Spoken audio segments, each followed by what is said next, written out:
உயர்நீதிமன்ற நீதிபதி சாமிநாதன் மீதான நடவடிக்கைகளை உச்சநீதிமன்றம் விரைந்து தொடங்கிட வேண்டும் என்று இடதுசாரிகள், மனிதநேய கட்சி உள்ளிட்ட பல்வேறு கட்சிகள் வலியுறுத்தியுள்ளன. வழக்கறிஞர் வாஞ்சிநாதன் மீது அவமதிப்பு வழக்கு தொடர்ந்திருப்பது அநீதி என்று மார்க்சிஸ்ட் கம்யூனிஸ்ட் கட்சி கண்டனம் தெரிவித்துள்ளது.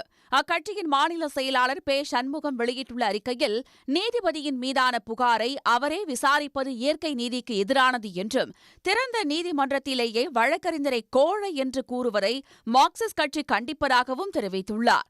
இதனிடையே வழக்கறிஞர் வாஞ்சிநாதன் மீதான நீதிமன்ற அவமதிப்பு நடவடிக்கையை உயர்நீதிமன்ற மதுரை கிளை நீதிபதி ஜி.ஆர். சுவாமிநாதன் திரும்பப் பெற வேண்டும் என்று மனிதநேய மக்கள் கட்சி எம்எல்ஏ அப்துல் சமத் தெரிவித்துள்ளார். புகார் அனுப்பிய வாஞ்சிநாதனை நீதிமன்றத்துக்கு அழைத்து மிரட்டல் தொனியில் கண்டித்திருப்பதை இந்த நேரத்தில் வன்மையாக கண்டிக்கின்றோம்.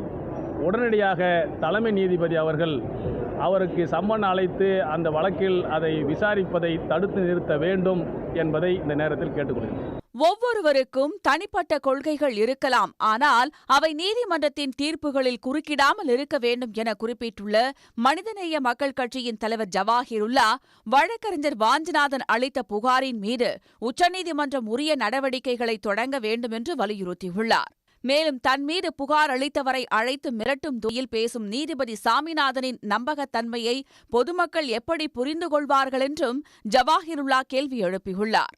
ஆட்சேபனை குரலை சட்டப்பூர்வமாக எழுப்பியதே குற்றம் என சித்தரித்து அதிகாரத்தை பயன்படுத்தி அடக்க முயலும் நீதிபதி சாமிநாதனின் அதிகார அத்துமீறலை கண்டிப்பதாக இந்திய கம்யூனிஸ்ட் கட்சியின் மாநில செயலாளர் முத்தரசன் தெரிவித்துள்ளார்.